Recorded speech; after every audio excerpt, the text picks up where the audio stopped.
Hi friends, welcome to Mom's Magal. இன்றைக்கி நம்ம பார்க்க போகிறது என்னென்னா வெஜிடேரியன் ஃபேவரேட்டான காலிஃப்ளவர் ப்ளஸ் மீல் மேக்கர். இது ரெண்டுத்தையும் வச்சு ஒரு டிஷ் செய்ய போகிறோம். இதுக்கு என்னென்ன தேவைன்னு பார்த்தீங்கன்னா காலிஃப்ளவர், மீல் மேக்கர், தேங்காய், தக்காளி, வெங்காயம் இதெல்லாம் வச்சு சிம்பிளாக பட் ரொம்ப டேஸ்டியான ஒரு டிஷ் செய்ய போகிறோம். பார்க்கலாம் வாங்க. காலிஃப்ளவரின் தோற்றம் அப்படின்னு பார்த்தோம்னா நார்த் ஈஸ்ட் மெடிட்டேரியன் அப்படின்ற பகுதியில் தான் முதலில் தோற்றுவிக்கப்பட்டது. அதுவே மீல் மேக்கர் எப்படி உருவாக்கப்படுது அப்படின்னு பார்த்தோம்னா சோயா பீன்ஸ்லேருந்து எண்ணெய் பிரிக்கப்பட்டு மீதம் இருக்கக்கூடிய சக்கையை தான் நம்ம மீல் மேக்கர் அப்படின்னு சொல்லிட்டு இருக்கோம். மீல் மேக்கர் அப்படின்ற வார்த்தை கூட முதலில் அதை தயாரித்து விட்ட கம்பெனியுடைய பேர் தான். நம்ம உண்மையாகவே அதுக்கு பேர் சொல்லணும் அப்படின்னு பார்த்தோம் அப்படின்னா சோயா உருண்டன் தான் சொல்லணும். காலிஃப்ளவர் எந்த குடும்பத்தை சார்ந்தது அப்படின்னு பார்த்தோம் அப்படின்னா ப்ரொக்கோலி மற்றும் கேபேஜின் குடும்பத்தை சார்ந்தது தான் காலிஃப்ளவர். மற்றும் இந்த காலிஃப்ளவர் அப்படின்ற வார்த்தை எதிலிருந்து எடுக்கப்பட்டது அப்படின்னு பார்த்தீங்கன்னா இத்தாலியன் வார்த்தையான காலிஃபியோரி அப்படின்ற வார்த்தையிலிருந்து தான் எடுக்கப்பட்டது. அந்த காலிஃபியோரி அப்படின்ற வார்த்தைக்கு அர்த்தம் என்ன அப்படின்னு பார்த்தீங்கன்னா கேபேஜ் ஃப்ளவர்.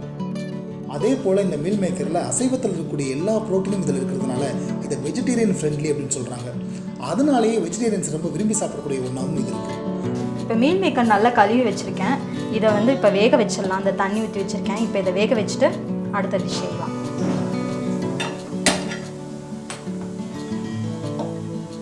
தண்ணி கொஞ்சம் ஊற்றிருக்கேன். எவ்வளோ தண்ணி வேணுமோ அதுக்கேற்ற மாதிரி ஊற்றிக்கோங்க. ஏன்னா எவ்வளோ மீல் மேக்கர் எடுத்துறீங்க கொடுத்து.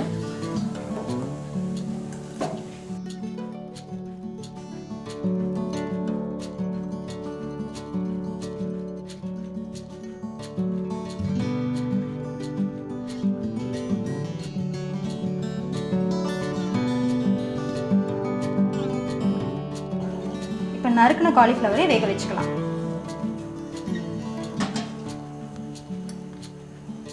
மீல் மேக்கர் சைடில் வேகுது. ஸோ இந்த கேப்லேயே நம்ம காலிஃப்ளவரே நறுக்கி வச்சுக்கலாம், வேக வச்சுக்கலாம்.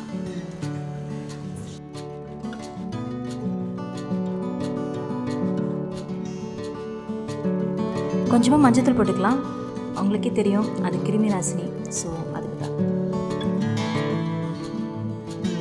இப்போ ரெண்டு காயுமே நல்லா கொதிச்சிருச்சு.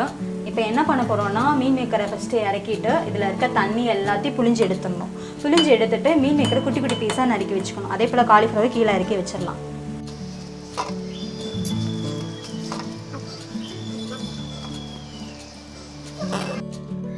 மீல் மேக்கருக்கு ரெண்டு பீஸாக கட் பண்ணி ரெடியாக இருக்கு. இப்போ காலிஃப்ளவரும் வடிகட்டி எடுத்து வச்சாச்சு. இப்போ ரெண்டுத்தையும் மிக்ஸ் பண்ணிக்கலாம். இப்போ இதில் கொஞ்சம் உப்பு போடுறோம். இஞ்சி பூண்டு விழுது, சிக்கன் தூள், கரம் மசாலா எல்லாமே போடணும். அப்புறம் என்ன போட போகிறோம்னா மிளகாத்தூள். இது எல்லாத்தையும் போட்டு பிசைய போகிறோம். இதில் தேங்காய், பட்டை, பொட்டுக்கடலை, கிராம்பு இதெல்லாம் போட்டு அரைச்ச இந்த பேஸ்ட்டை கொஞ்சம் இதில் போட்டுக்கலாம்.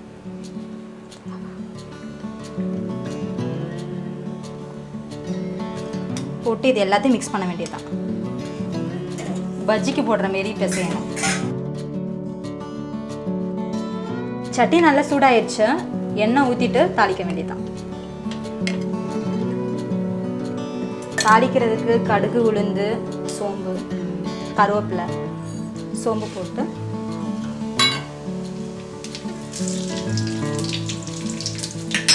கருவேப்பிலை, வெங்காயம்,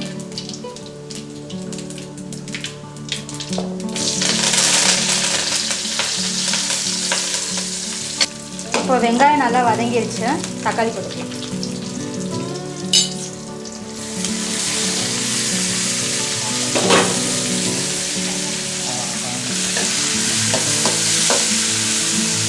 தக்காளி நல்லா சுருண்டு வரணும். வந்ததுக்கப்புறம் அந்த காயை போட்டு கிண்ட வேண்டியதான். இப்போ இதுலேயே நல்ல ஸ்மெல் வருது காய் ஃபுல்லாக. ஏன்னா மசாலா எல்லாம் போட்டிருக்கனால நல்லா ஸ்மெல் வருது. இப்போ இதை போட்டு கிண்டுனா இன்னும் சூப்பராக இருக்கும்.